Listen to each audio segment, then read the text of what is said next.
വടക്കൻ തെക്കൻ ഗസയിൽ ഇസ്രായേൽ ആക്രമണം ശക്തമാക്കിയതോടെ കഴിഞ്ഞ 24 മണിക്കൂറിനിടെ 82 പേരാണ് കൊല്ലപ്പെട്ടത്.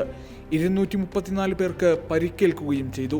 ഇതോടെ ഗസയിലെ മരണസംഖ്യ 35,173-ലെത്തി. ജബാലിയ ക്യാമ്പിലും പരിസരങ്ങളിലും അതിശക്തമായ ഏറ്റുമുട്ടൽ തുടരുകയാണ്. ഇസ്രായേലിന്റെ കൂടുതൽ ടാങ്കുകളും യുദ്ധോപകരണങ്ങളും തകർത്തെന്ന് ഹമാസ് സായുധ വിഭാഗം അൽ ഖസ്സാം ബ്രിഗേഡ്സ് അറിയിച്ചു. 7 സൈനികരെ വകവരുത്തിയതായും അവർ അവകാശപ്പെടുന്നുണ്ട്. അതേസമയം 28 സൈനികർക്ക് പരിക്കേറ്റതായി ഇസ്രായേലും അറിയിച്ചു. പരിക്കേറ്റ ഇസ്രായേലി സൈനികരുടെ നില ഗുരുതരമാണെന്നാണ് റിപ്പോർട്ടുകൾ. ഒരു ഇസ്രായേലി സൈനികനെ വധിച്ചതായി ഹിസ്ബുള്ളയും അവകാശപ്പെട്ടു. ഗസയിൽ ഇസ്രായേൽ സൈന്യവുമായുള്ള ഏറ്റുമുട്ടലിന്റെ കൂടുതൽ ദൃശ്യങ്ങൾ ഹമാസ് പുറത്തുവിട്ടിട്ടുണ്ട്. റഫയിലും ജബൽ അലിയിലും നിന്നുള്ള ഏറ്റുമുട്ടൽ ദൃശ്യങ്ങളാണ് ഹമാസിന്റെ സൈനിക വിഭാഗമായ ഖസ്സാം ബ്രിഗേഡ്സ് പുറത്തുവിട്ടത്.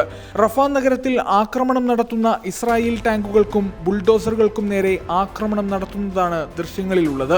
തുരങ്കത്തിൽ നിന്ന് പുറത്തുവരുന്ന ഹമാസ് അംഗങ്ങൾ ഇസ്രായേൽ ടാങ്കുകൾക്കിടയിൽ മൈൻ സ്ഥാപിക്കുന്നതും റോക്കറ്റ് പ്രൊപ്പൽഡ് ഗ്രനേഡ് തൊടുത്തുവിടുന്നതും ശേഷം തുരങ്കങ്ങളിലൂടെ രക്ഷപ്പെടുന്നതും ദൃശ്യങ്ങളിൽ കാണാം. ഗസയിലെ ആശുപത്രികളിൽ ഒട്ടുമിക്കതും പ്രവർത്തനം നിലച്ച സാഹചര്യത്തിലാണ്.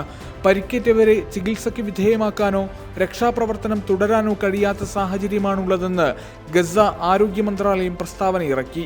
മരുന്നും വെള്ളവും ഭക്ഷണവുമില്ലാതെ കുട്ടികൾ ഉൾപ്പെടെ ലക്ഷങ്ങൾ നരകിക്കുകയാണെന്ന് UN ഏജൻസികളും വ്യക്തമാക്കി.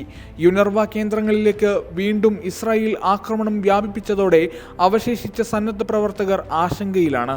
ന്യൂസ് ഡെസ്ക് സുപ്രഭാതം.